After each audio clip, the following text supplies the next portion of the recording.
ఐఐటిఎన్లకు ఉద్యోగాలు కరువు. ఈ ఏడాది 7,000 మందికి దొరకని కొలువులు. ఏటా పెరుగుతున్న సమస్య. బిట్స్లోనూ ఇదే పరిస్థితి. చాట్ జీపీటీ పలు దేశాల్లో ఎన్నికల ప్రభావంతోనే పూర్వ విద్యార్థుల సాయం కోరుతూ ఐఐటీల లేఖలు అంటూ చూస్తూ ఉన్నాం. This is something very much important. ఇంకోటి ఏంటంటే ఆల్రెడీ చాలామందికి తెలుసో లేదో ఐటీలో పనిచేస్తున్నటువంటి వాళ్ళు, నాది కూడా ఐటీ బ్యాక్గ్రౌండే. నేను 2016లో సాఫ్ట్వేర్ నుంచి రిటైర్మెంట్ తీసుకుని బయటికి వచ్చా. సో ఈ ఐటీలో ఇప్పుడు ఏం జరుగుతుందంటే రెసిషన్ మళ్ళీ స్టార్ట్ అయింది ఇండియాలో. మళ్ళీ పెద్ద ఎత్తున ఈ సంవత్సరం నుంచి మనం చూడబోతున్నాం. కారణం భారతదేశంలో ఉండేటువంటి వాళ్ళకు ఉద్యోగాలు ఇవ్వద్దనో లేదంటే భారతదేశంలో ఉద్యోగాలు ఎక్కువ ఇస్తున్నామనో కాదు, ప్రపంచవ్యాప్తంగా కూడా రెసిషన్ నడుస్తుంది ప్రస్తుతానికి. చాలా దేశాల్లో చాలా ఐటీ సంస్థల్లో ఉన్నటువంటి ఉద్యోగాల్ని ఈ సంవత్సరం నుంచి తీసివేసేటువంటి లెక్కలు మనం చాలా చోట్ల చూడబోతున్నాం. Just wait and see.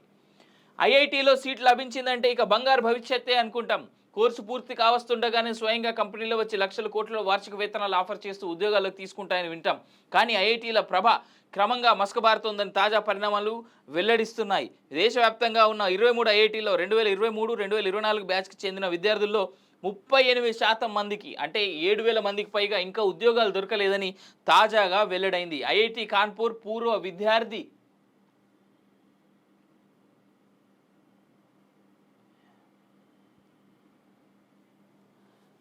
Dheeraj Singh సమాచార హక్కు చట్టం కింద దాఖలు చేసిన దరఖాస్తుకు లభించిన సమాచారం ద్వారా ఈ వివరాలు తెలిసాయి.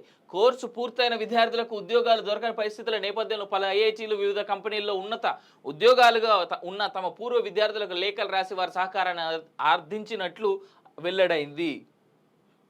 ప్రస్తుత బ్యాచ్లో దాదాపు 400 మంది ఇంజనీరింగ్ పట్టభద్రులకు ఇంకా ఉద్యోగాలు లభించలేదని, వారికి తమ కంపెనీలో అవకాశాలు లభించేలాగా కానీ ఇతర కంపెనీలకు సిఫార్సు చేయటం కానీ అప్రెంటిస్షిప్ దొరికేలా కానీ సహకరించాలని పేర్కొంటూ ఢిల్లీ ఐఐటీలోని కెరీర్ సర్వీస్ కార్యాలయం తమ పూర్వ విద్యార్థులకు మెయిల్ చేసింది. 2023-24 బ్యాచ్కు చెందిన పట్టభద్రుల్లో దాదాపు 10%, అంటే 250 మందికి ఇంకా ప్లేస్మెంట్స్ లభించలేదని పేర్కొంటూ ఐఐటి బాంబే కూడా పూర్వ విద్యార్థుల సాయం కోరింది.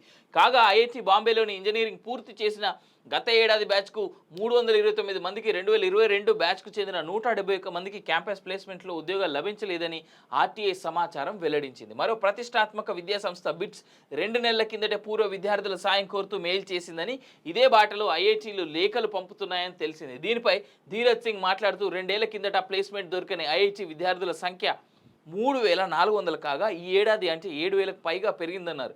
ఈ పరిణామం బిట్స్ గ్రూప్ సంస్థల వీసీ వి రామ్ గోపాల్ రావు స్పందిస్తూ ఈ ఏడాది చాట్ జీపీటీ తదితర లార్జ్ లాంగ్వేజ్ మోడళ్ల ప్రభావం గణనీయంగా ఉంది. 3 పనిచేసే చోట 2తో నడుస్తోంది. అదిగాక ప్రపంచవ్యాప్తంగా పలు దేశాల్లో ఏడాది ఎన్నికలు జరుగుతున్నాయి. దీంతో అనేక సంస్థలు నియామకాల విషయంలో వేచి చూసే ధోరణిలో ఉన్నాయి. అందువల్లే ప్లేస్మెంట్లు 20-30% తగ్గాయని విశ్లేషించారు. రైట్. ఇక ఇట్లా చూసుకున్నా కానీ ఐఐటియన్స్ లేదా ఈ యొక్క ఏదైతే చదువుతూ ఉన్నారో కేవలం ఇంజనీరింగ్లు అని చెప్పేసి కాస్త జాగ్రత్త చూసుకోండి.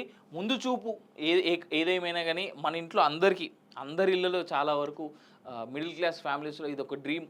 ఇంజనీరింగ్ చేయాలి మా పిల్లలు, దాని తర్వాత తద్వారా ఉద్యోగాలు సంపాదించుకోవాలని.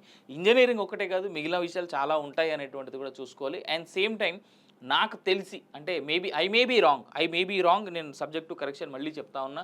ఇంకోటి ఏంటంటే మనలో చాలామంది కేవలం చదువుకున్నాం కదా ఆడనే ఆగిపోదాం, ఈ చదువుతోనే ఉద్యోగం అని అనుకుంటాం. కానీ అది కాకుండా ఇంకేమైనా మన ఓన్గా మన సొంతగా ఏదైనా చేసుకోగలమా అనేటువంటి విషయాలు కూడా ఆలోచించుకోవాల్సినటువంటి అవసరం ఎంతైనా ఉందనేటువంటిది నేను విద్యార్థులకు ఇచ్చేటువంటి సలహా. కేవలం చదువు వల్లే ఉద్యోగాలు రావు. కొన్నిసార్లు మన మేధాశక్తి, మన యొక్క ఆలోచన. కేసీఆర్ కాళేశ్వరం కట్టేటప్పుడు ఏమన్నాడు, నా బుర్రనంతా మిషన్లో పెట్టి ఆ మిషన్లోకి వెళ్ళి వచ్చిన జ్యూస్తో నేను కాళేశ్వరం డిజైన్ చేసినా అన్నాడు. సో అట్లా మన అద్భుతమైనటువంటి బుర్రల్ని మనం ఏదైనా విధంగా వాడుకొని మనం చాలా చేయొచ్చు. Look at this. నిన్న కల్కి అనేటువంటి సినిమాకి సంబంధించినటువంటి వెహికల్ లాంచ్ ప్రోగ్రామ్ ఏదైతే జరిగిందో, అంటే ఇది ఇలా ఉంటుంది అని, దానికి ఆ వెహికల్ని చూడండి. In fact it was so technically designed.